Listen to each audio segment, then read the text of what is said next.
विचारसागर विचारसागर ग्रंथामध्ये तरंग चौथा आणि चौथ्या तरंगामध्ये आज नेत्याच्या विषयभोगाविषयी शंका व समाधान हा परिचय पाहत असताना कालपर्यंत आपण त्यांनी शंका केली होती की ज्ञानी पुरुष आणि अज्ञानी पुरुष ह्या दोघांचा व्यवहार कसा असतो त्या ठिकाणी याचा विचार काल केला आपण. तर दोघांचा व्यवहार कसा असतो, सारखाच असतो.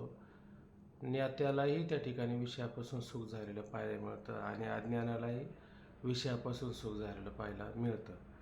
परंतु ज्ञात्याचा विचार विषय आपलं सुख विषयापासूनच मिळत आहे असं त्या ठिकाणी काय झालेला असतो, निश्चय झालेला असतो. आणि अज्ञानी मनुष्याचा विषयापासून सुख झालेला असतं असा निश्चय झालेला असतो. आणि ज्ञानी मनुष्याचा तो विषय जरी भोगत असेल तर विषयाच्या ठिकाणी स्वतः त्याची काय असते, समाधी असते. म्हणजे विषय भोगत असताना त्याला त्या ठिकाणी नेहमी समाधी असते, आहे का नाही.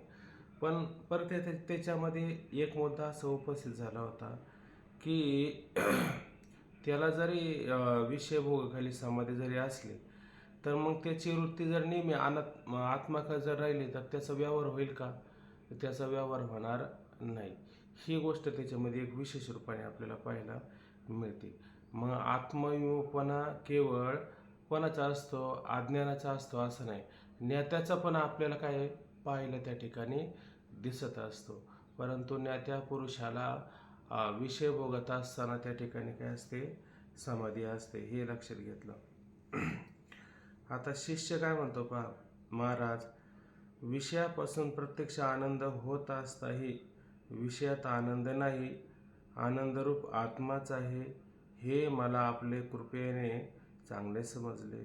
आता अनेक प्रकारच्या हातवटी विचार करून त्या शिष्याला आता कोणत्या प्रकारची उणीव मात्र शिल्लक ठेवलेली नाही. आणि म्हणून शिष्य या ठिकाणी आपली पोचपावती, जसं तुकोबा म्हणतात की नाही आता कोठे धावे म्हणा, तसं हा या ठिकाणी समजून सांगतो की बाबा आता आत्माच आनंदरूप आहे, हे मला आपल्या कृपेने चांगल्या प्रकारे कळालेलं आहे. म्हणजे आत्मा आनंदरूप, आत्मा परमानंद ब्रह्मरूप आहे हे निश्चित झाले. पण आता शंका किती केल्या होत्या त्याने, 2 शंका केलेल्या होत्या. एक परमानंद स्वरूपाची प्राप्ती आणि दुसरी संसार दुःखाची निवृत्ती, अशा 2 शंका केल्या होत्या. म्हणजे 2 अंश त्या ठिकाणी उपस्थित केलेले होते. आता आत्माच परमानंद रूप आहे, विषयामध्ये आनंद नाही, हे सिद्ध झालं ना. मग आता हे सिद्ध झाल्याच्या नंतर परत आता एक शंकेचं समाधान झालं. आता दुसरी शंका कोणती का, दुसरी शंका अशी का माझ्या ठिकाणी जे दुःख आहे त्या दुःखाची निवृत्ती ही पण मला त्या ठिकाणी करायची, असं तो त्या ठिकाणी म्हणतो.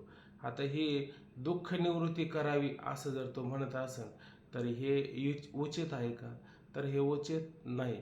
कारण एकदा परमानंद प्राप्त झाला की मग दुःख कुठं राहील का, दुःख राहणार नाही ना. पण तरी तो म्हणतोय परमानंद, आत्माच माझा परमानंद स्वरूप आहे, विषयामध्ये सुख नाही, आत्म्यामध्ये सुख आहे, हे मला आपल्या कृपेने चांगलं घडालं.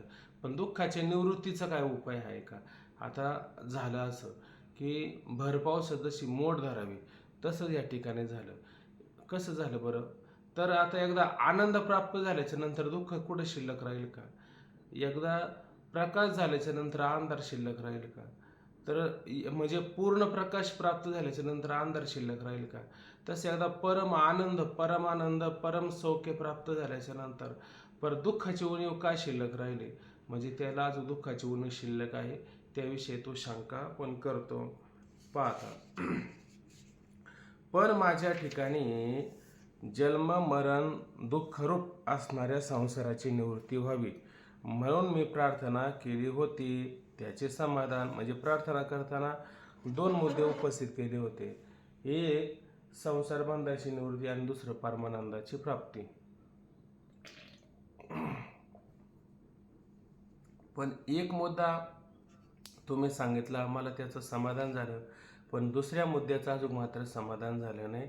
दुसरा मुद्दा म्हणजे जन्म मरण असणाऱ्या संसाराची निवृत्ती व्हावी म्हणून मी प्रार्थना केली होती, त्याचे मात्र समाधान झाले नाही. त्याचे समाधान तुझ्या, बघा आता काय म्हटले, की तुझ्या ब्रह्मरूप आत्म्याच्या ठिकाणी दुःखरूप संसार मुळीच नाही असे समज. असं पूर्वीच म्हटलं होते की नाही, तुला भ्रमामुळे माझा आत्मा दुःखरूप आहे असं वाटतं, परंतु तुझा आत्मा मात्र दुःखरूप नाही. तो तुझा आत्मा कसा आहे, सुखरूप आहे.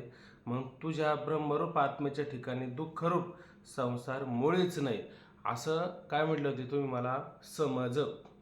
असं समज, असं समजायचं कसं काय बरं? असं समज म्हटले ना ते, आपण काय म्हणतो असं समजून घे, असं समज. असं समज म्हणजे हे धडधडीत परिस्थितीला येते, आणि असं समज म्हणजे कसं काय बरं समज? असं समजून कसं काय चाललं त्या ठिकाणी? एखाद्याला म्हटलं की तुम्हाला भूताची भीती वाटते का नाही? वाटते म्हणे भूताची भीती. मग भूत आहे का म्हणे? भूत नाहीचे. भूत नाहीचे ना, असं समज ना, मग नाहीचे भूत. अहो तुम्ही म्हणता बा भूत नाही मान्य आहे आम्हाला, पण मग आम्हाला त्याची भीती वाटते ना, आहे का नाही? मग भीती वाटायला भूत आहे का? म्हणे भूत नाही. मग भूत नाहीच आहे खरंच असं समज. आपण भीती वाटत याचं काय करायचंय? तसं तो तसं श्रीगुरु काय म्हणतात, तुझा आत्मा ब्रह्मरूप आहे, ऐक नाही, आणि आत्म्याच्या ठिकाणी दुःख कालत्रय नाही, कोणत्याच काळामध्ये दुःख झालेलं नाही असं समज. असं तुम्ही म्हणता समज, पण कसं समजावं असं तो म्हणतो थोडक्यात. म्हणून सांगितले, त्यावर माझा विश्वास असला पाहिजे, पण काय करू? तुम्ही म्हणता ठीक आहे ही गोष्ट, पण त्यावर माझा विश्वास आहे का? त्याच्यावर माझा विश्वास बसत नाही. विश्वास का बरं बसत नाही बरं? विश्वास न बसण्याचं कारण काय बरं? तर त्याचं कारण एकच आहे, का आपलं जेव्हा पाप आडवं येतं ना, ते पापच काय करतं, श्रीगुरूने सांगितलेल्या विचारावरती विश्वास बसू देत नाही. तो का म्हणे, नाड पाप टाके हेता आड. म्हणजे ते पाप आणि श्रीगुरूने सांगितलेला जो विचार आहे, त्या विचाराला मात्र मान्य करू देत नाही. किंवा तो का म्हणे, कर्म बळीवंत गाडे. त्याचं कर्म इतकं बलवान असतं की त्याला मागे सरू देत नाही आणि पुढे सरू देत नाही, त्याला विचारच करू देत नाही. मग विचार करू न देण्याचं कारण त्याची कर्मच तशी काय असतात, बलवान त्या ठिकाणी असतात. म्हणून त्याच्या हिताचे नेमकी पुढे आडवी येत असतात. म्हणून त्याला वारंवार त्या गोष्टीमध्ये काय होतो, संशय येत असतो. मग म्हणून म्हटले श्रीगुरु तुम्ही म्हणता त्यावर माझा विश्वास असला पाहिजे, पण काय करू? दुर्दैवाने मला ते कसेशेच वाटते, आहे का नाही? दुर्दैवाने म्हणजे आता इथं सुदैव आहे का, शुभेच्छा आहे का? सुदैवच नाही त्या ठिकाणी. शब्द काय दिला, दुर्दैव. म्हणजे दुर्दैवाने मला ते कसेशेच वाटते, आहे का नाही? मग आता कसेशेच वाटते म्हणजे काय करायचं बरे? कसेशेच आपण साध्या शब्दात कधी कधी बोलतो की नाही, तुम्ही म्हणता बाबा पण मला ते कशाशीच वाटते, मला ते पटतच नाही, मी काय करू? मला ते पटत नाही. मग आपण एखाद्या लहान मुलाला जर किती गोकून घाकून ठोकून ठाकून हाणून मारून कितीही जरी सांगण्याचा प्रयत्न केला, तरी ते मात्र मान्य करत नाही, त्याला मात्र पटत नाही. तसं हा वारंवार काय म्हणतो, मला कशाशीच वाटते. तुम्ही भरपूर प्रयत्न करता, भरपूर युक्त्या करून सांगता, पण मला तुम्ही हे म्हणता पण मला हे कशाशीच वाटते. म्हणजे याला कोणता वाद सांगितला म्हणजे पटत नाही, तर हा आजातवाद सांगायचं काम चालू आहे. पण आजात म्हणजे असं सरळ सांगितलं की तुझा आत्मा परमानंद रूप आहे आणि संसार तुझ्या ठिकाणी कालत्रय झालं नाही आणि संसाराचं दुःख तुझ्या ठिकाणी लेश मात्र सुद्धा नाही, असं वरच्यावर सांगितलं. तर वरच्यावर पटणं शक्य आहे का? वरच्यावर पटणं शक्य नाही. त्याला किती सांगितलं ना, तो मान्यच करत नाही. आता जसं जाधवबाबा सांगतात की त्याला म्हणले जेवण करून घे, ऐक नाही, आणि तो म्हणला नाही जेवायचंच नाही मला. तो म्हणला मला जेवायचं नाही. अगदी त्याच्या छातडावर बसलं आणि छातडावर बसून त्याच्या तोंडात घास घातला, ऐक नाही. आता मला खातो का नाही? तुम्ही माझ्या छातडावर बसा, नाही तर काही करा. आता माझ्या तोंडामध्ये घास घातला तर गिळायचं कोणाच्या हातात आहे? आमच्याच हातात आहे. तुम्ही छातडावर बसा, नाही तर आणखीन काही पण करा, आहे का नाही? पण आम्ही ते होऊ शकत नाही. म्हणजे ते कशाशीच वाटते आम्हाला, असं तू म्हणतो वारंवार. बघा आता, दुर्दैवाने ते मला कशाशीच वाटते. प्रत्यक्ष संसाराची प्रतीती आहे ती जर माझ्या ठिकाणी क्षणभर आपल्या आज्ञेप्रमाणे मांडली. आता काय म्हणतं, प्रत्यक्ष संसाराची प्रतीती नाम संसाराचा हा अनुभव. कसा अनुभव बरं? म्हणजे नित्य उठून या खावयाची चिंता, उठलं का आज काय करायचं, हा रोजच अनुभव आहे का नाही आपल्याला? रोजच त्या संसाराला तोंड द्यावं लागतं की नाही? बरं, मग संसार जर नसताच मग तोंड द्यावं लागलं असतं का आपल्याला? नसतं द्यावं लागलं. ज्या अर्थी रोज उठून आपल्याला ह्या संसाराला तोंड द्यावं लागतं, रोज तोंड वाजावं लागतं, याचाच अर्थ काय? प्रतीती आहे का नाही? याचा अर्थ ती प्रतीती आहे. आता आपण आज्ञा करता संसार कालत रे नाही, दुःख लेश मात्र नाही, तरी पण आपल्या आज्ञेप्रमाणे नाही. कशी प्रत्यक्ष संसाराची प्रतीती आहे ती जरी माझ्या ठिकाणी क्षणभर आपले आज्ञेप्रमाणे मांडली. आता आपली आज्ञा आहे ना, आता तुम्ही म्हणता नाही, पण आता आपली आज्ञा म्हणून आम्ही कसं नाही म्हणायचं बरं त्याला? म्हणून आपल्या आज्ञेप्रमाणे मी मांडलं, बरोबर आहे की नाही?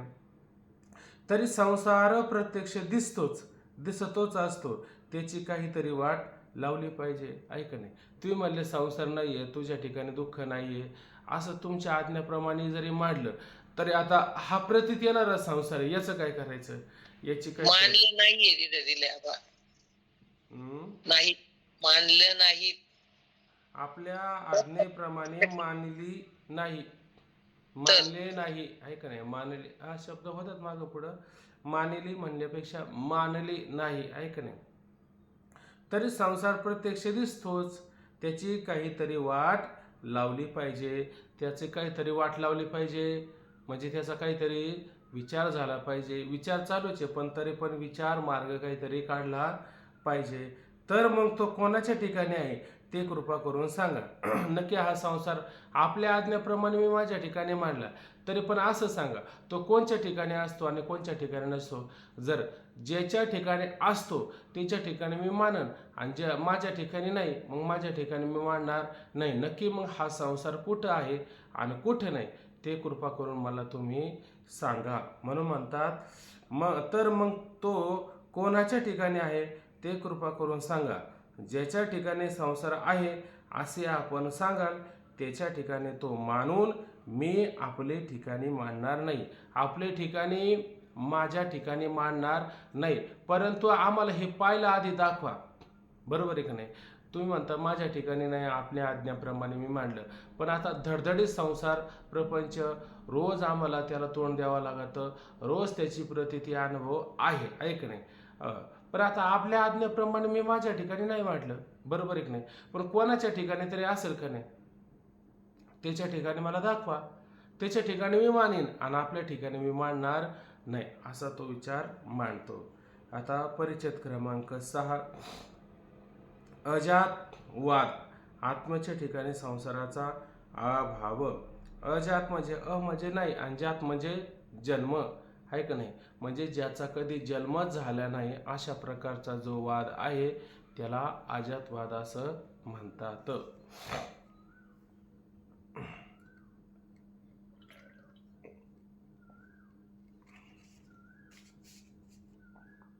पाहता खाली श्री गुरु. हे शिष्य, आता याचे उत्तर आम्ही सांगतो, परंतु ते समजणे कठीण, समजले तरी पटणे कठीण. कसेही असले तरी प्रस्तुत असलेल्या विषयात शंकेचे समाधान हे सांगितले पाहिजे. आता श्री गुरु काय म्हणतात, तुला आम्ही कोणता वाद सांगणार आहेत? आजातवाद सांगणार आहे. नाही, आजातवाद आतापर्यंत सांगितलेला आहे, लक्षात घ्या. हा आतापर्यंत काय आलेला आहे? आजातवादच सांगितलेला आहे. म्हणून म्हणतात, हे शिष्या, आता याचे उत्तर आम्ही सांगतो, परंतु ते समजणे कठीण आहे. पहिली गोष्ट, ते समजणंच कसं आहे, कठीण आहे. कारण समजून सांगितलं का नाही तरी पण तो म्हणतो ते मला कशीशीच वाटते. ऐकले, तुम्ही मस्त म्हणता, पण काय करावा, आम्हाला दुर्दैवाने मात्र ते पटत नाही. म्हणजे आम्हाला कशीशीच वाटते म्हणजे समजणे कठीण. पहिली गोष्ट, ते समजतच नाही. बरं, दुसरी गोष्ट, समजले तरी आता समजले का नाही त्याला? इथपर्यंत समजले. कोणाच्या ठिकाणी मानायचा आणि कोणाच्या ठिकाणी मानू नये? तर मग म्हटले मी माझ्या आज्ञेप्रमाणे माझ्या ठिकाणी मान्य करत नाही, पण कोणाच्या ठिकाणी तरी असेल ना, मग मी त्याच्या ठिकाणी मानतो, माझ्या ठिकाणी मान्य करत नाही असं म्हणतो. म्हणजे याचा अर्थ काय? समजले तरी पटणे कठीण आहे का नाही?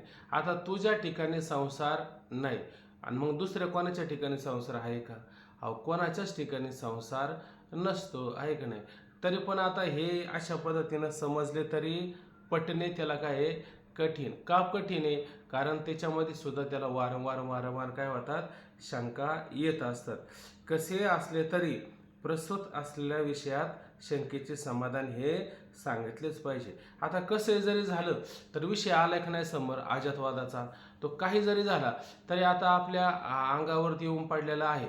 म्हणजे आता आपल्याला त्याचं समाधान करावा लागेल. काही पर्याय आहे का? आपण म्हणतो की नाही, दिल्या घरी सुखी राहा. आता काही शंका सांगू नका. आता जसं असेल तसं तुम्ही काय करा, ते सहन करा. तो का म्हणे सोशे आता पुढं दुःख नाशे. हे तुम्हाला काही कवयना करून हे सहन करावं लागेल. बरं, याच्याशिवाय तुम्हाला काही पर्याय आहे का? पर्याय नाही. म्हणे जांभळं घेतली, 2 रुपये देऊन जांभळे घेतली, आहे का नाही? आणि त्या जांभळं म्हणून त्याच्यामध्ये एक आला भुंगा. आता भुंगा आणि जांभळ हे दोन्ही सारखेच असतात. मग त्याने जांभळाच्या ऐवजी तो भुंगाच घेतला आणि तो तोंडामध्ये गेला आणि तो काय चिरपिर करू लागला. तर ते म्हणले आता तू चिर कर नाही तर तू पिर कर, आता काही पर्याय नाही, कारण तुला 2 रुपये देऊन आम्ही विकत घेतलेले. मग त्याच्यामुळं आता काही पर्याय नाहीच आहे. तसं आता आपण एक काय, ते अजून एक उदाहरण आहे. तानाजी मालुसरेच ना, तेच होते ना म्हणे की मला नक्की पात्र माहीत नाही, की ती घोरपड उंच कड्यावरती सोडली होती आणि त्या घोरपडीनं वर जाऊन अशा पद्धतीनं तो दोर नेला होता आणि मग त्या दोराला धरून सगळेजण वर गेले. दोर घट्ट आवळला, सगळे असणारे सैनिक आणि वर चढून गेले. वर चढून गेल्याच्या नंतर तिथं इतकं मोठं सैन्य होतं. त्या सैन्याला पाहून यांची सैन्याची तुकडी लहान होती.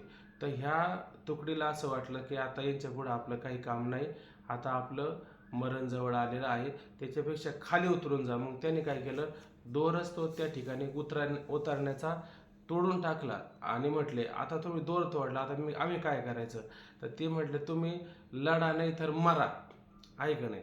लढा नाही तर मरा. अर्जुनाला भगवंताने काय सांगितलं होतं, की अर्जुना तू जर हे युद्ध करत असताना जर तुला समजा मरण आलं तर तू स्वर्ग लोक भोगशील आणि जर युद्धामध्ये जर जिंकला तर हे सगळं ऐहिक दुर्मिळ भोग सत्ता तू भोगशील. म्हणजे दोन्ही पण तुला काही फायदाचे. तसं या ठिकाणी हा विचारसागर समजून घेत असताना नाही जरी कळला आणि कठीण जरी आला तरी पण याच्यामध्ये काय आहे, समाधान आपलं होईलच. पण कसं होईल?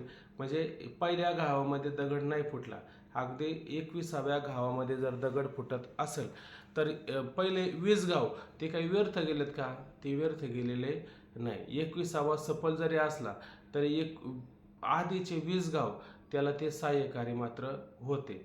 तसं हा आता इथून पुढे विषय कठीण जरी आला तर तुम्हाला सवय होती का शास्त्र असं म्हणतं, शास्त्र तसं म्हणतं, शास्त्रात सांगितलं.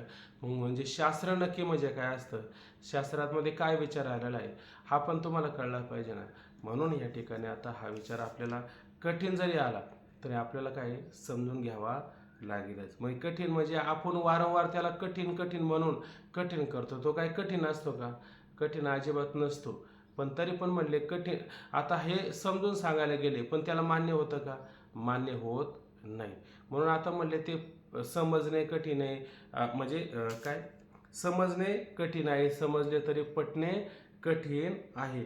कसे असले तरी प्रस्तुत म्हणजे आता समोर जो विषय आलेला आहे तो असलेल्या विषयात शंकेचे समाधान हे सांगितलेच पाहिजे. असो, हा दिसणारा संसार वंद्या पुत्राप्रमाणे पारमार्थिक दृष्ट्या अत्यंत अभावरूप आहे. आता हा जो दिसणारा संसार आहे का नाही, हा वंद्या पुत्राप्रमाणे आहे. वंद्या पुत्राप्रमाणे म्हणजे जिला बरेच मुलं झालेले असतात तिला वंद्या असं म्हटलं जातं. की एक मुलगाच नाही, वांजीची आले का कैची जन्मपत्रिका, की निळी नबी आ जन्म नसतं त्याला म्हणतात ना. हा, वांजेची आले का कैची जन्मपत्रिका. आता वांजेच्या आता लगीन सराई सुरू आहे त्याची जर लग्नपत्रिका जर काढली तर कोणत्या काकाला काढता येईल पत्रिका? काकाचा काका आला तरी पत्रिका निघणार नाही, आहे की नाही? उदाहरण देऊन सांगतात, निळी नभी भूमिका के कल्पू, आकाशामध्ये एक नवीन जमीन आहे तिथं निळ्या रंगाची. अशी जमीन कुठं आकाशात पाहायला मिळते का? जशी आकाशात कधी जमीन नाही, आकाशाला कधी फुलं आलं का? सशाला कधी शिंग आलं का? कधीच येत नाही, आहे का नाही? तसं या ठिकाणी वांजेला कधी पुत्र होतो का? तसं म्हणतात हा संसार कसा आहे, पारमार्थिकदृष्ट्या, व्यावहारिकदृष्ट्या इथं विचार मांडलेला नाही. कारण पारमार्थिक दृष्टिकोनातून जर पाहायला गेलं तर संसार एकच झाला होता, हे तो समोर मिथ्या वार्ता. संसार नावाची गोष्ट न झाला प्रपंच आहे परब्रह्म. संसार नावाची गोष्ट झाली नाही, होणार नाही, होणे शक्य सुद्धा नाही, असं त्याने स्पष्ट म्हटलं. म्हणजे तो वंद्यापुत्राप्रमाणे कसा आहे, अत्यंत असत आहे. म्हणजे तो कसा आहे, पारमार्थिक दृष्टिकोनातून विचार केला तर अभावरूप आहे. वस्तू जर समोर असेल तर त्या वस्तूला भावरूप तुम्ही म्हणू शकता, पण वस्तू जर समोर नसेल तर त्या वस्तूचा काय झालेला आहे, अभाव झालेला आहे. कोणत्या दृष्टिकोनातून पाहिलं तर पारमार्थिक दृष्टिकोनातून ह्या असणाऱ्या संसाराचा पूर्णतः अभाव आहे. पाहता, अत्यंत अभावरूप वंद्यापुत्र अमुक ठिकाणी असतो हे सांगणे जसे अशक्य, त्याप्रमाणे हा संसार तुझ्या अथवा माझ्या ठिकाणी अन्य कोठेही सत्य नाही. आता तू काय म्हणला होता, संसार माझ्या आपल्या आज्ञेप्रमाणे माझ्या ठिकाणी मांडणार नाही, पण कोणाच्या तरी ठिकाणी आहे की नाही? मग मी ज्याच्या ठिकाणी संसार त्याच्या ठिकाणी मान्य करतो. वास्तविक पाहिलं तर तो संसार असायला पाहिजे, पण तो आहे का? तो जर असता, समजा मग तुझ्या ठिकाणी नाही त्याच्या ठिकाणी आहे असं मग म्हणता आलं असतं. पण पारमार्थिक दृष्टिकोनातून तुझ्याही ठिकाणी नाही, त्याच्याही ठिकाणी नाही, माझ्याही ठिकाणी नाही आणि कोणाच्याच ठिकाणी नाही. आणि जर असतं तर वंद्यापुत्र तरी का म्हणता आलं असतं?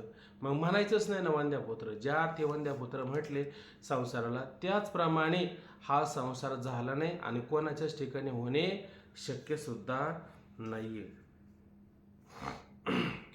असा संसार अमुक ठिकाणी आहे म्हणून काय सांगू? नक्की एका ठिकाणी जर असता तर आम्हाला मात्र सांगता आला असता. म्हणून अमुक ठिकाणी आहे म्हणून काय सांगू? संसार म्हणून काही सत्य पदार्थ असता तर त्याच्या ठिकाणी सांगता आले असते. पण तो मुळी नाहीच तर त्याचे ठिकाण काय सांगावे, आहे का नाही?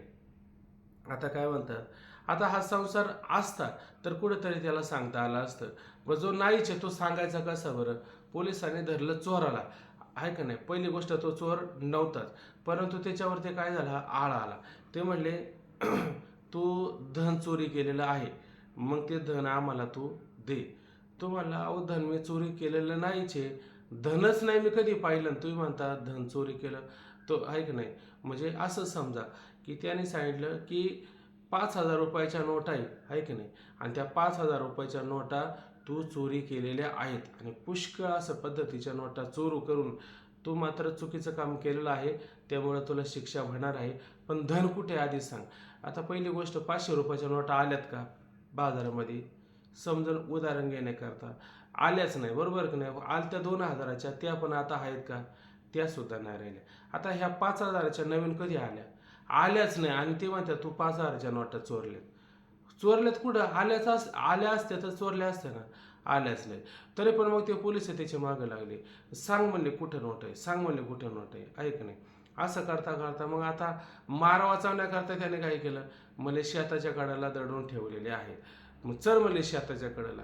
तिथं शेताच्या कडेला गेले, तिथंही काही त्याला सापडले नाही. तो म्हणला तू फसवतोय आम्हाला, नक्की सांग कुठे? तो म्हणले डोंगराच्या तळवटीला ठेवलेलं आहे. डोंगराच्या तळवटीला नेलं. आता कुठे म्हणला, डोंगराच्या तळवटीला नेलं, दाखवलं इथं आहे का? उकरून बघितलं तिथं पण नोटा नाही. तो म्हणला मग खरं सांग कुठे, नाही तर जास्तच मार बसेल. तो म्हणला उंच काड्यावर चला म्हणला, तिथं उंच काड्यावरती तुम्हाला नोटा दाखवतो. उंच काड्यावर नेलं, म्हणले खाली बघा, आता खाली पुरून ठेवलेलं आहे, तिथं तुम्हाला सापडेल. ते खाली वाकायला गेले आणि दोघाला ढकलून दिलं. मग त्याला आता नोटा असल्या तर सांगितल्या असत्या ना, बरोबर आहे की नाही? पण ते आहेत का? नाहीचे. तसं संसार असला तर तो सांगता आला असता ना, ऐक नाही?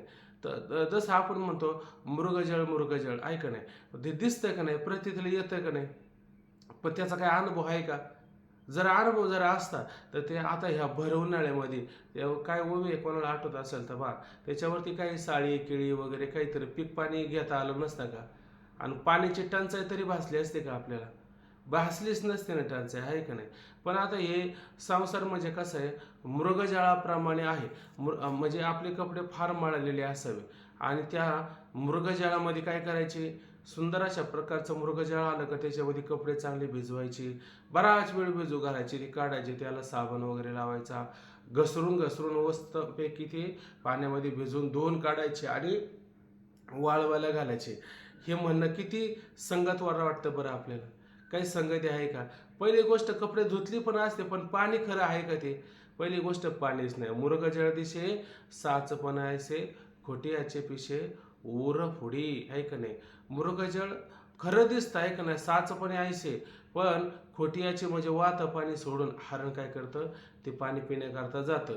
आणि जात असताना मग त्याला किती आनंद होतो, किती मोठं पाणी, किती मोठं पाणी असं म्हणून जवळचं पाणी वाहतं सोडून देतं आणि त्या पाण्याकडे जातं आणि इतकं पळतं की फुटून या म्हणजे त्याचं ऊर फुटून जातं आणि शेवटी त्याला मरण पाहावं लागतं. तसा हा संसार खरा आहे, खरा आहे, खरा आहे असं म्हणता म्हणता आपलं सुद्धा ऊर फुटत नाही का आता? आपलं सुद्धा ऊर फुटून मारायची वेळ आलेली आहे. अशी गंमत त्या ठिकाणी होत असते. हे फक्त आमिष असल्यासारखं आहे. जसं त्या हरणाला मृगजळाचं आमिष वाटलं की नाही, किती मोठं पाणी, किती स्वच्छ पाणी, आहे का नाही? तसं तुकोबरा म्हणतात, अविसाच्या अशा गळागिळी मासा आणि फुटून या घासा मरण पावते. त्या माशाला ते खरं वाटलं, आहे की नाही? आता हे आपल्याला चांगला भोग आलेला आहे आणि खाल्लं तेव्हा त्याच्यामध्ये काय होतं, गळ होता, पण दिसून आला का?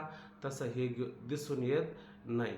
विस्तार करायला गेलं तर पुष्कळ होतो, फक्त लक्षात आलं ना, ते संसार हा नाहीच आहे, होणार शक्य नाहीच आहे, पण तो आपल्याला कसं वाटतो, सत्य त्या ठिकाणी वाटत असतो.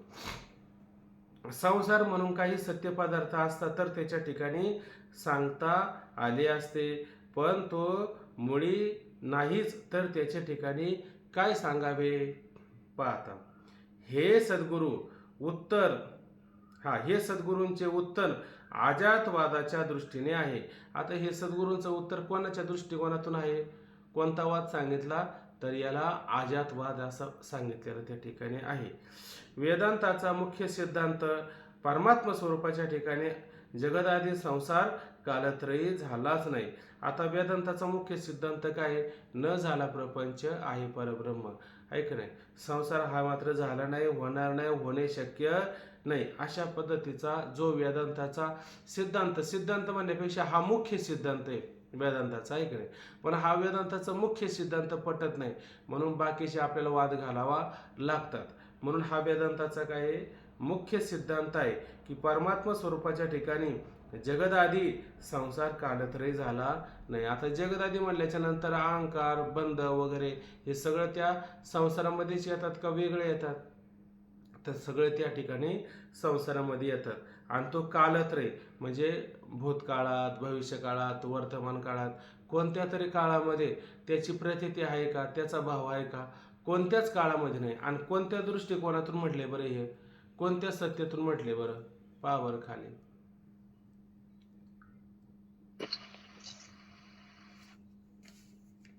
हा विचार कोणत्या सत्तेतून चाललेला आहे? व्यावहारिक सत्तेतून, प्रातिभाषिक सत्तेतून का पारमार्थिक सत्तेतून विचार आहे हा? पारमार्थिक सत्य. हा विचार मात्र पारमार्थिक सत्तेतून चाललेला आहे. पारमार्थिक दृष्ट्यातून वेदांतामध्ये काय आहे? संसार हा मुळात होणे शक्य नाही, हा वेदांताचाच खरा मुख्य सिद्धांत आहे असा आहे. व त्यास अजातवाद असे म्हणतात. आता जर तुम्हाला प्रश्न केला अजातवाद म्हणजे काय, हा एक प्रश्न करायचा, आहे का नाही? आणि पारमार्थिक दृष्ट्या संसार कसा आहे हा एक विचार मांडायचा, ठीक आहे? अजातवाद म्हणतात, पण तो अजातवाद पटण्या इतका परम भाग्याचा श्रद्धावान कोण आहे, आहे का नाही? आता हा अजातवाद पटण्या इतका परम भाग्याचा श्रद्धावान कोण आहे बरं? म्हणजे हे समजून सांगण्याकरता काय फार मोठा श्रद्धावान असला पाहिजे. श्रद्धा म्हणजे काय? श्रद्धा म्हणजे विश्वास, आहे का नाही? श्रद्धेलाच काय म्हणतात? विश्वास असं म्हणतात. उदाहरण देऊन सांगायचं झालं तर असं की गावामध्ये प्रवचन सुरू होतं आणि रोज प्रवचन गावामध्ये असायचं आणि रोज प्रवचनाला अनेक प्रकारचे लोक जमत असायचे. त्या असणाऱ्या प्रवचनामध्ये एक व्यक्ती गेला आणि त्याने ते प्रवचन ऐकलं. एकाच प्रवचनामध्ये त्याला इतकी उपरती झाली का त्याने सगळ्या घरदार संसाराचा त्याग केला आणि तो मात्र काय आत्मानंद भोगण्याकरता सगळ्याचा त्याग करून संन्यास घेऊन अशा पद्धतीनं आत्मानंद भोगू लागला.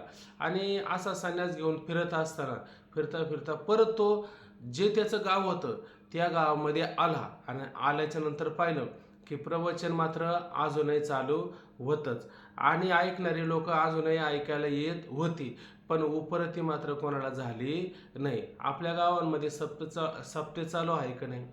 आणि किती दिवसापासून सप्ते उलट आपण त्या त्या पेपरवरती काय त्याला म्हणतात त्याच्यावरती सप्त्याचं वर्ष किती आहे?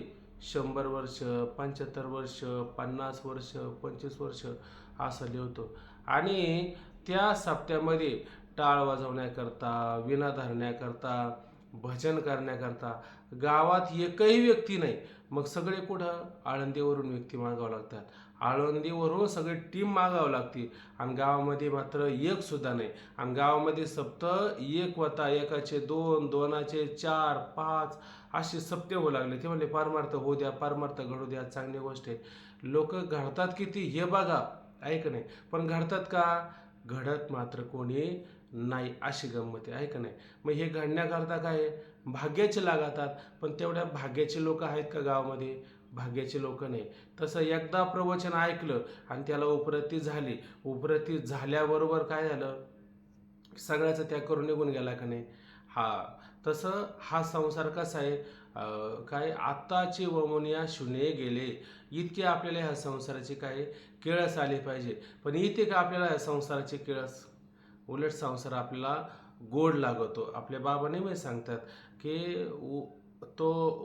रसवंती असते का नाही, त्या रसवंतीमध्ये ऊसाच्या रसवंतीमध्ये ते ऊसाची टिपरी ऊस घातल्याच्या नंतर एकदा घालतात, दोनदा घालतात, तीनदा घालतात, त्याला उलटं पालटं करू करू करू करू घालतात आहे का नाही. सगळा रस त्याचा काढून घेतात, काही ठेवत नाही. आणि मग उरलेला जो चोथा असतो त्या चुट्ट्या असतात त्या टाकून दिलेल्या असतात आणि त्यावर जशा माशा घोंगत असतात. आता माशांना त्या घोंगायला तरी परवडत असेल का? तसा हा संसार, ह्या संसारात आपल्याला घोंगायला कसं काय परवडतं? म्हणजे त्या माशा जशा त्या चुट्ट्यावर घोंगत असतात तसं ह्या संसाराच्या ठिकाणी आपण घोंगत असतो. बरं मिळतं का काय त्याच्यामध्ये? आहेच नाही तर मिळून कुठून त्या ठिकाणी, आहे का नाही? तरी पण आपल्याला मात्र हे चांगलंच वाटतं, गोडच वाटतं आणि त्याच्यामध्ये रमावच आपल्याला वाटत असतं. असो पाहता वेदांताचा मुख्य सिद्धांत परमात्म स्वरूपाच्या ठिकाणी जगदादी संसार कालत्रय झालाच नाही असा आहे व त्यास अजातवाद असे म्हणतात.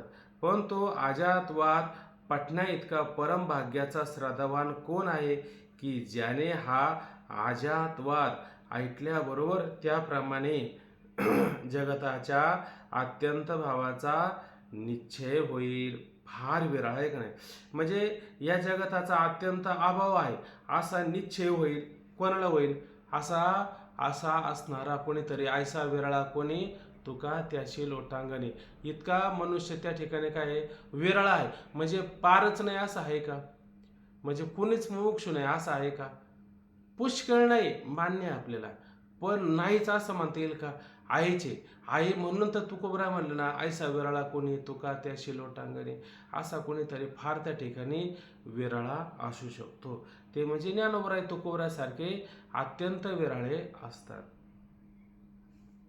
धडधडीत प्रत्यक्ष जगदादी संसार दिसत असता संसार नाही किंवा झालाच नाही हे सहसा कोणाच पटणार नाही. आता हा संसार धडधडीत आपल्या समोर आहे.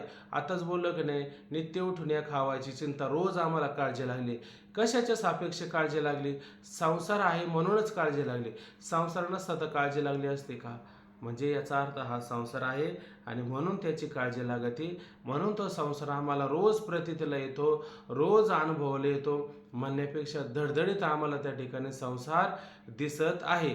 अग्नीसमोर आहे ऐक नाही. आणि आपण म्हणलं अहो अग्नी नाही समोर, तुम्ही बिंदास जाऊ शकता. अहो एवढा पेटलेला ऐक नाही असा अग्नी त्या ठिकाणी प्रज्वलित झालेला आणि भडकलेला अग्नी, आणि तुम्ही म्हणता अग्नी नाही, सगळं घरदार अग्नीमध्ये जळतं. तुम्ही म्हणले नाही नाही अग्नी नाहीची. अहो जाऊ तुम्ही अग्नी नाही, अहो अख्खं घर पेटलंय सगळं आतमध्ये, तुम्ही म्हणता घरात जा. तसं हे धडधडीत दिसतंय की नाही सगळं संसार, सगळा संसार धडधडीत दिसता आणि तुम्ही म्हणता संसार नाही. असं कसं होईल? संसार तर त्या ठिकाणी धडधडीत दिसतो. मग हे सहसा पटणार नाही. प्रत्येकास असेच वाटेल की संसार वंद्यापुत्राप्रमाणे झालाच नाही, तर वंद्यापुत्र ज्याप्रमाणे कोणास दिसत नाही त्याप्रमाणे जगद आदी संसार कोणास दिसू नये. आहे की नाही? तुम्ही काय म्हणता हा संसार वंद्यापुत्राप्रमाणे अत्यंत अभावरूप आहे, असतरूप आहे. जसे सश्याला कधी संघ कुणी पाहिलं का? नाही. तसं संसार एक हा संसार त्या सश्याच्या शिंगाप्रमाणे आहे, किंवा हा संसार त्या वांज्याच्या पुत्राप्रमाणे आहे. जसा वांज्याला मूल होत नाही तसं हा संसार मात्र झालेला नाही. बरं ठीक आहे, वांजेचा पुत्र कुणी पाहिला का? म्हणे वांजेचा पुत्र कुणीच पाहिलं नाही. आहे की नाही? आणि जर वांजेचा पुत्र पाहिला असता तर तिला वांज असं म्हणता आलं असतं का? म्हणता आलं नसतं. आहे का नाही? मग तो वांजेचा पुत्र कोणाला पाहायला मिळत नाही, तसं हा संसार पण कोणाला पाहायला मिळूच नाही. बरोबर आहे की नाही? तसं आता हे याचं म्हणणं बरोबर आहे का नाही? बरं तुम्हाला कुठं विसंगत वाटलं? बरोबर बोलतो ना. वांज्याचा पुत्र मुळात नाहीचे, तो वांद्या पुत्रा अत्यंत अभावरूप असद्रूप असतो. तसा हा संसार वांज्या पुत्राप्रमाणे म्हटलं तर हा सुद्धा कसा असला पाहिजे? अत्यंत अभावरूप असला पाहिजे, म्हणजे असद्रूप त्या ठिकाणी असला पाहिजे, म्हणजे तो कोणाला दिसूच नाही असं. तो तर सर्वात प्रत्यक्ष दिसतो, मग संसार झालाच नाही हे कसे पटावे? मग तो सगळ्यांना दिसतो. जर दिसत नसेल तर आम्ही कसा मांडला असता? जर हा संसार दिसत नसला तर ह्या संसाराला आम्ही कसं मांडलं असतं? बरं सांगा बरं.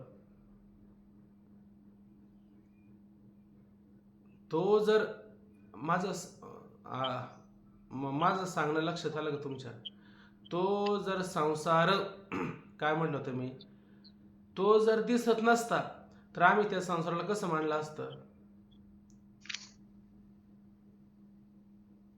असत्य, मिथ्या, कोणाप्रमाणे मिथ्या, मांडलं असतं? वंद्यापुत्राप्रमाणे. आम्ही त्याला वंद्या पुत्राप्रमाणे मानलं असतं. कधी मानलं असतं? तो जर आम्हाला प्रतितीला जर दिसत नसता तर मानला असतं. आहे का नाही? पण तो दिसतोय, आता त्याला वंद्या पुत्राप्रमाणे मानता येईल का आम्हाला? मानता येणार नाही. मग संसार झालाच नाही हे कसे पटावे? याच अभिप्रायाने आता शिष्य शंका करणार. आहे का नाही? मग संसार झालाच नाही हे कसे पटावे? आहे का नाही? पटण्याकरता आम्हाला ते समजण्यासारखं असलं तर आम्ही समजून घेतलं असतं, पटवून घेतलं असतं. पण मात्र पटण्यासारखं नाहीच. हे कसे पटावे ह्याच अभिप्रायाने तात्पर्याने आता शिष्य शंका करणार आहे. शिष्य म्हणतो पहा, हे भगवान, जन्म मरणादी दुःखरूप संसार माझ्या ठिकाणी किंवा दुसऱ्या कोणाच्याही ठिकाणी नाही.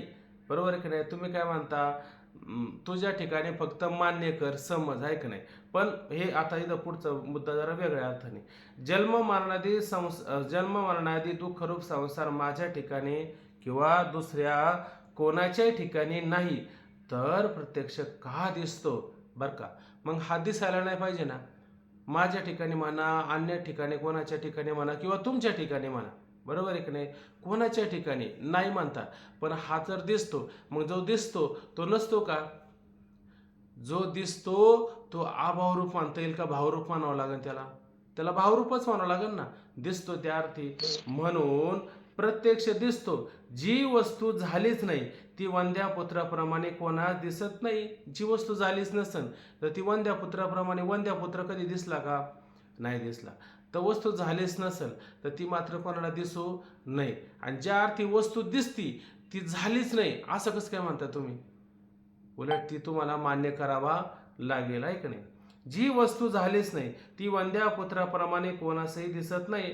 तसा संसार जर झालाच नसेल तर तोही प्रत्यक्ष प्रतीत होऊ नये, दिसू नये, आम्हाला त्याचा अनुभव येऊ नये. आहे का नाही?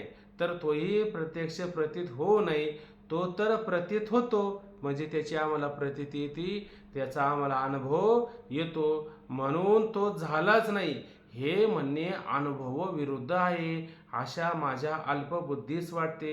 याचे समाधान सांगा.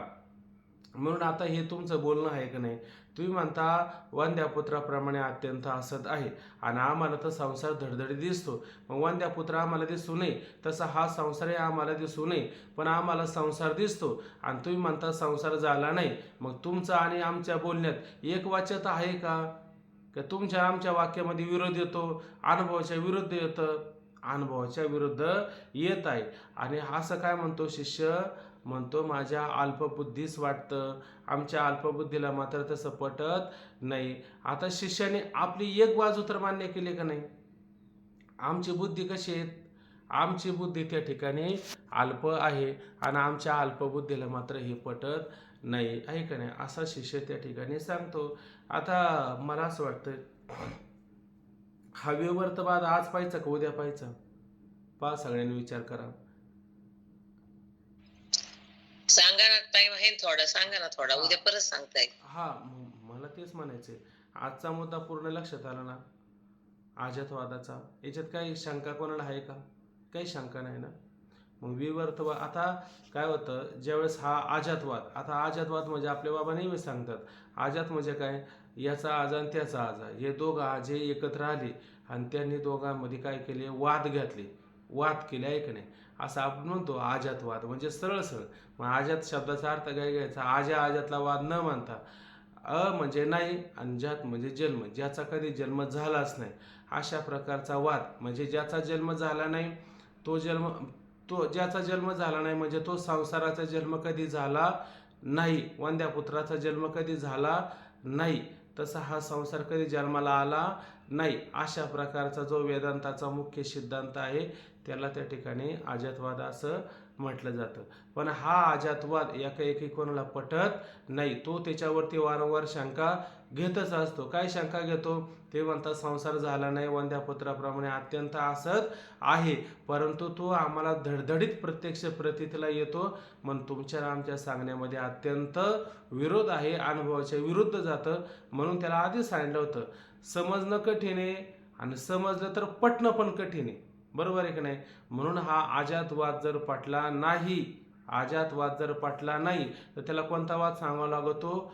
विवर्तवाद सांगावा लागतो.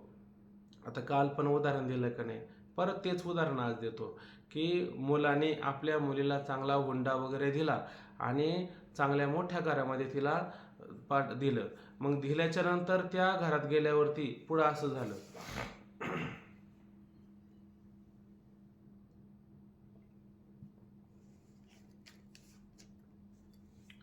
झालं, की तिला पहिल्यांदा काय दिल्या होत्या? तिला पहिल्या कपाट होतं, कपाटाच्या तिजोरीच्या चाव्या तिला दिल्या, ऐक नाही? पण त्या कपाटाच्या चाव्या दिल्याच्या नंतर तिनं काय केलं? तिनं लाखाचं 12,000 करून टाकलं, बरोबर आहे की नाही? मग तिला ते जमलं नाही. नंतर तिला कोणतं खातं दिलं?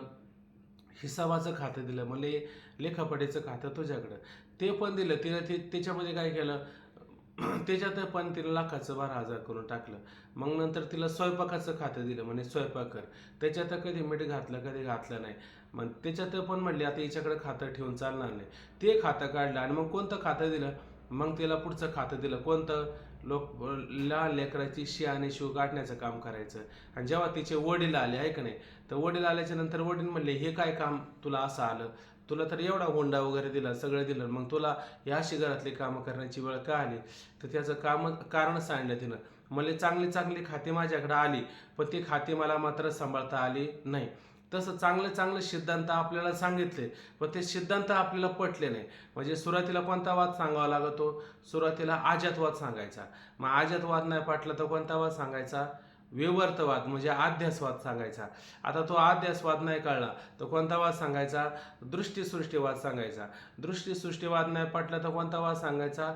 सृष्टीदृष्टीवाद सांगायचा. सृष्टीदृष्टीवाद नाही पटला तर कोणता वाद सांगायचा? आरंभवाद सांगायचा. म्हणजे पहिल्यांदा खातं कोणतं द्यायचं तिला? चांगलं खातं द्यायचं आहे की नाही.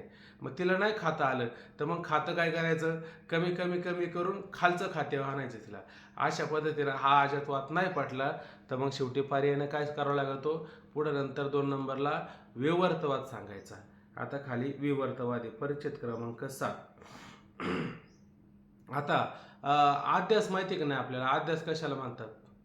आद्यास म्हणजे भ्रम वगैरे आहे का ना. हा विचार आपला त्याने उलट सांगितलं की नाही, तुम्ही आता चांगलं लक्षपूर्वक ऐकून समजून घ्या. आहे की नाही. आद्यास म्हणजे भ्रम आणि भ्रम म्हणजेच आद्यास असं सांगितलं होतं मागं दुसऱ्या तरंगामध्ये. आता परिच्छेद क्रमांक 7. आता श्रीगुरु म्हणतात पहा, श्रीगुरु, बाबा रे, हा अजातवाद कोणास पटत नाही व एकाएकी कोणास पटणे शक्य नाही. पहिली गोष्ट, हा अजातवाद असं जर सांगितला तर कोणास एकाएकी पटेल का? एकाएकी मात्र कोणासही पटत नाही आणि पटणे शक्य सुद्धा नाही. शक्य नाहीच का पार पूर्णपणे? असं पण म्हणता येत नाही. आयसा विरळा कोणी, तुका त्याशी लोटांगणी. कोणीतरी विरळा असतो, म्हणजे पटत नाही असं म्हणता येत नाही. पटतो, पण तो फार मात्र भाग्याचा विरळा असू शकतो. म्हणून एकाएकी कोणास पटणे शक्य नाही. त्याप्रमाणे तुलाही पटत नाही, म्हणून आता तो अजातवाद पटण्याकरता अगोदर विवर्तवाद म्हणजे अध्यासवाद सांगतो, आहे की नाही. आता त्याप्रमाणे तुलाही पटत नाही, कोणाला पटत नाही त्यातलं तूच एक आहे, म्हणून तुलाही पटला नाही. म्हणून आता तुला तो समजून सांगण्याकरता आम्हाला वाद कोणता सांगायचा आहे? विवर्तवाद सांगायचा आहे का दृष्टी सांगायचा का सृष्टी का आरंभवाद? आम्हाला हे वाद नाही सांगायचे, पण तुला पटत नाही म्हणून आम्हाला हे तो अजातवाद पटण्याकरता आम्हाला बाकीचे वाद सांगायची वेळ आली. बरं, हे वाद सांगून आम्हाला तुला काय सांगायचंय? आम्हाला अजातवादच तुला सांगायचंय, बरोबर की नाही. पण तो समजून घेण्याकरता आम्हाला खाली खाली येऊन सांगायची वेळ आलेली आहे.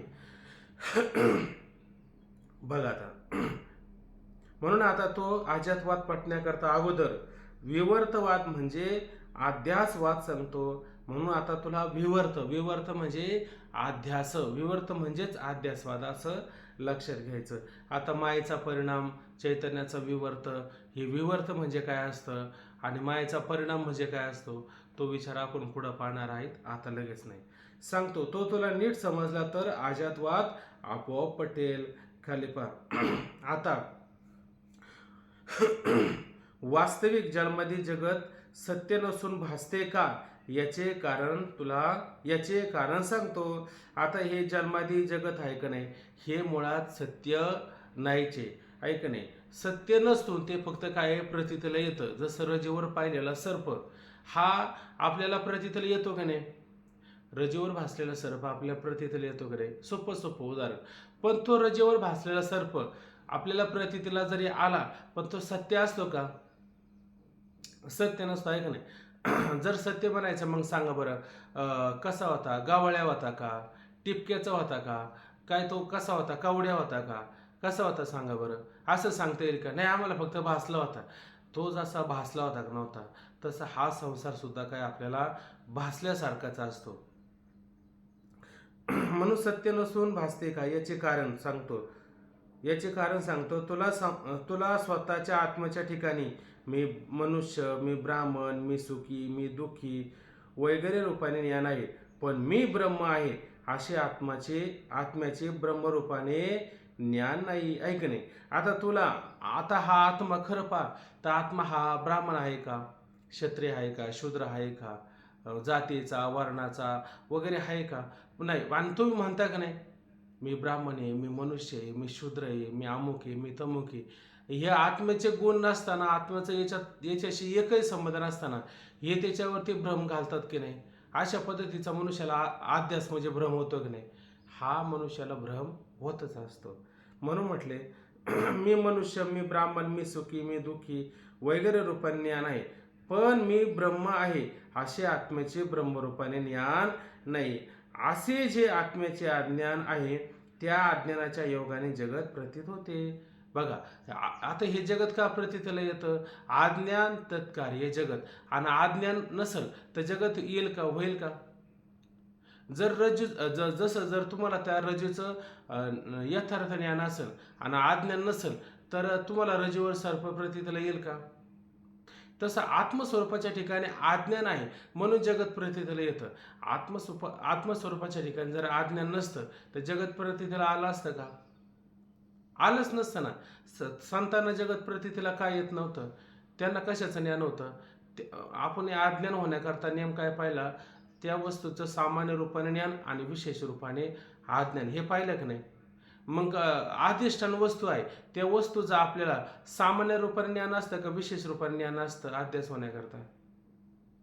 सामान्य रूपाने ज्ञान असतं आणि आणि त्या ज्ञान असतं. अधिष्ठानावरती जो जो पदार्थ आपल्याला प्रतीतीला येतो त्याचं मात्र विशेष रूपाने ज्ञान. हा सर्प आहे असं विशेष रूपाने ज्ञान आणि हे काहीतरी पडलेलं आहे त्याचं सामान्य रूपाने ज्ञान. उलट हे काहीतरी आहे म्हणण्यापेक्षा हे परमात्माच आहे असं जर त्याला यथार्थ ज्ञान झालं तर तो म्हणेल का हे जगत प्रपंच संसार? म्हणणारच नाही का नाही. रज्जू सर्पाकार भासिले जगदंबर. तुकोबराय म्हणतात रज्जू सर्पाप्रमाणे हे जगत मला भासतं असं म्हणतात की नाही. पण आम्हाला भासतं का? आम्हाला हे धडधडीत खरं म्हणून प्रतीतीला येतं. मग अजातवाद पटेल का? पटत नाही. म्हणून याच्यासाठी काय करावं लागतो? हा विवर्तवाद आपल्याला सांगावा लागतो. बघा अशा आत्म्याचे ब्रह्मरूपाने ज्ञान नाही असे जे आत्म्याचे अज्ञान आहे त्या अज्ञानाच्या योगाने जगत प्रतीत होते. आता हे आत्म्याच्या ठिकाणी जगत का प्रतीतीला येतं हा प्रश्न तयार करायचा म्हणजे याचं उत्तर इथं सापडेल. जसं रज्जूच्या ठिकाणी सर्प रज्जूच्या अज्ञानाने मिथ्या प्रतीत होतो. रज्जूच्या ठिकाणी सर्प आहे का नाही? तो रज्जूच्या ठिकाणी असणारा सर्प त्या रज्जूचं काय अज्ञान आहे म्हणून रज्जूच्या ठिकाणी हा सर्प प्रतीतीला येतो. तो सत्य म्हणून प्रतीतीला येतो का मिथ्या म्हणून प्रतीतीला येत असतो? तर मिथ्या म्हणून प्रतीतीला येत असतो. सर्प मिथ्या म्हणून ऐका ना इथे काय म्हटलं की जसं रज्जूच्या ठिकाणी सर्प रज्जूच्या अज्ञानाने मिथ्या प्रतीत होतो आहे का नाही का सत्य प्रतीत होतो. सत्य मात्र प्रतीत होत नाही तो मिथ्याचं प्रतीतीला येतो. मग रज्जूच्या अज्ञानाने मिथ्या प्रतीत होतो. तसा जन्मादी संसार सत्य नसून आत्मस्वरूप अज्ञानामुळे मिथ्या प्रतीत होतो. तसा जन्मादी संसार हा सत्य आहे का? सत्य नाही. आत्मस्वरूपाचं जर यथार्थ ज्ञान जर झालं तर त्याला तो संसार सत्य म्हणून प्रतीतीला येईल का मिथ्या म्हणून प्रतीतीला येईल? आत्मस्वरूपाचं मिथ्या म्हणून प्रतीतीला येतो ना आहे का नाही. तसं जन्मादी संसार सत्य नसून आत्मस्वरूपाच्या ठिकाणी काय मिथ्या म्हणून प्रतीतीला येत असतो. आणि जर आत्मस्वरूपाचं त्याला ज्ञान झालं तर त्याला मिथ्या म्हणून प्रतीतीला येईल का? येणारच नाही आहे का नाही. यथार्थ ज्ञान झालं तर नंतर त्याला खरं कळेल. रज्जूवरती सर्प भासला तरी पण तो म्हणेल का सत्य आहे सर्प? उलट काय म्हणणार आहे हा मिथ्या सर्प आहे ऐक नाही. म्हणजे त्याला प्रतीतीला येऊ नाही का तो संसार किंवा तो सर्प? येणारच ना. त्याला कान नाक डोळे वगैरे काही नसतात का आपल्यासारखे? तोही जर मिरच्यांच्या बाजारात गेला माहिती त्याला ठसका येत नाही का? त्याला पण ठसका येतोच ना का तो येत नाही त्याला काही? त्याचा ना आपला व्यवहार काही भिन्न असतो का एक सारखाच असतो? पण त्याचा निश्चय काय झालेला असतो? हे सगळं मिथ्या आहे कल्पित आहे हे बाद होणारच आहे हे नष्ट होणारच आहे असा त्याचा निश्चय झालेला असतो. म्हणून जन्मादी संसार सत्य नसून आत्मस्वरूपाच्या अज्ञानामुळं काय होतो? मिथ्या प्रतीत होत असतो. ओम पूर्णमदः पूर्णमिदं पूर्णात् पूर्णमुदच्यते पूर्णस्य पूर्णमादाय पूर्णमेवावशिष्यते. हरि ओम शांती शांती. रामकृष्ण रामकृष्ण हरी. रामकृष्ण. रामकृष्ण